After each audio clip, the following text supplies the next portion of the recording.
Snipers, you have to see what's happening to the Bitcoin price this Sunday as we're above 47,240, heading towards 49,700 as the next major resistance. But we really want to monitor this range because realize this, the week ended up closing with the DXY pushing above a major resistance that we haven't broke above for quite some time. We know when the DXY pushes up, assets come down. And this caused the S&P 500, which is the largest traditional market in the world, to see its first daily candle body close below the 100-day moving average since October of 2020.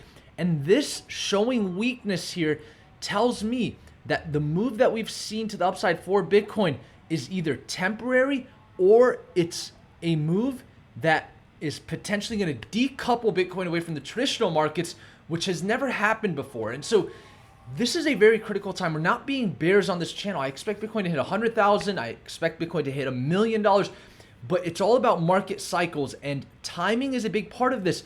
And so if Bitcoin is able to get to 49,700 and get above 49,700, then we could start talking about $58,000 on the table. But I'm going to tell you this right now.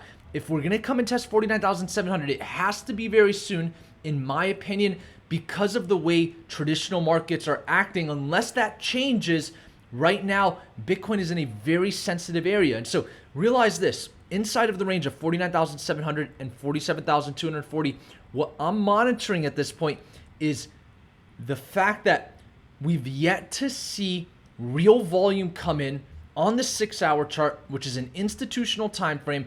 And this has been what I've been monitoring in order to assume a bottom for this recent downturn that Bitcoin saw from 53,000, taking us 19% down below the $40,000 level. And so with this move that we're seeing to the upside, the question is this sustainable or not with the DXY pushing up, the S&P 500 pushing down?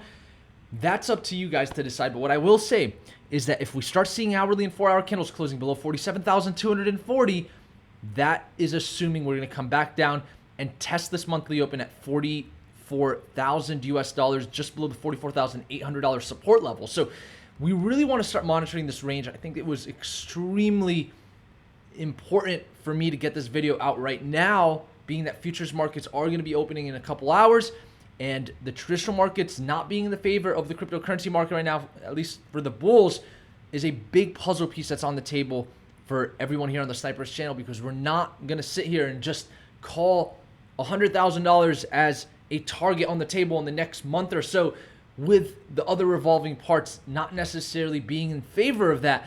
And the Ethereum chart, you can see, is currently at 34.54. This is a major resistance. Remember, any price action below 34.54 assumes the next support's 1980. And so this is a major resistance. Are we just going to be seeing Ethereum get rejected at this level to see further downside? I think a lot of that's going to have to do with what happens to Bitcoin. Of course, in the long term, we're extremely bullish, but we need to be cautious of the current price action based on what's happening in traditional markets. Notice how the Ethereum chart above the 50-day moving average, but the S&P 500 certainly not above its 50-day moving average. And if we saw what happened in March 2020, we know these markets are extremely correlated. We have to take everything with a grain of salt on a weekend.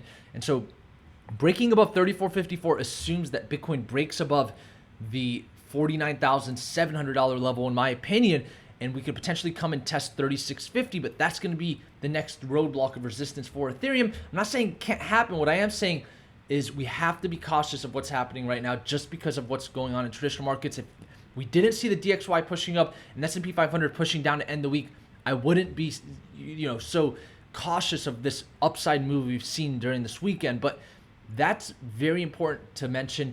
And I am going to stick with our prediction on altcoins. The fact that the Ethereum to Bitcoin chart has not formed any new highs since May tells me that as a leading indicator for altcoins, there is not much strength for altcoins right now against Bitcoin for the most part. Yes, there's Luna and Axie Infinity, and there's always these isolated cases like we saw in 2017-18 with Link, even during the bear market, seeing new highs. Isolated cases are always on the table, but when it comes to the majority of altcoins, we're talking about Cardano, Ethereum, Polkadot, we really want to monitor the Ethereum to Bitcoin chart as a leading indicator here. So far, not forming any new highs with Bitcoin dominance, not also forming any further lows since May, tells me that we potentially have a double bottom here on the table for Bitcoin dominance. And I'm going to stick to that opinion until we see the May lows break. If that happens, we could change that opinion. But I just wanted to, emphasize the fact that I'm not going to be moving away from my altcoin prediction just because we're seeing a couple altcoins break new all-time highs.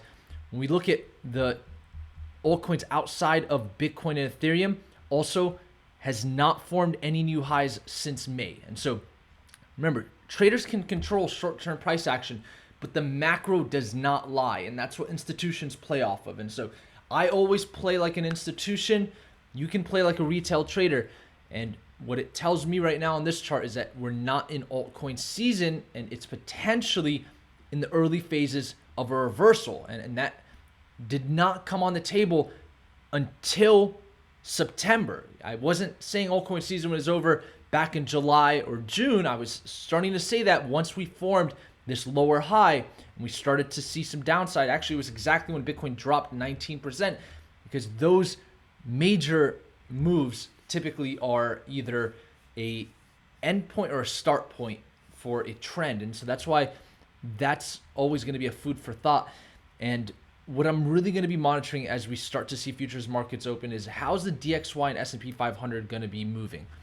If they can start showing some different directions, if the S&P 500 can start moving up and the DXY starts to cool off and pull down, we could start changing our thesis. But up until that happens, I'm going to stick to my opinion that we have to be very, very cautious of what's happening right now. In my opinion, just being the umpire, we get to 49,700. Let's see how that reacts for Bitcoin. If we can break above it, I'll just be the umpire and say 49,700 hourly and 4-hour candles, 58,000 is potentially on the table. But just giving you maybe a small bias, what I'll say is with the revolving parts, I don't know if that's going to be on the table right now. So let's see what happens. We could be wrong. We'll have a video out tomorrow, and I think that will really tell a lot of what's happening right now to the market. And with that being said, thank you all for tuning into the Snipers channel today. Remember, Bitcoin to 100,000 to a million, guaranteed in my opinion at some point or another, 2 to 5 years. There's a very, very, very positive horizon there for Bitcoin, but we have to keep in mind what's happening with the outside markets. That's why this channel is always going to be 4-dimensional. And with that being said, thank you all for tuning into the Snipers channel today. I know this was a quick Sunday update. I hope you enjoyed it. Until next time, Snipers.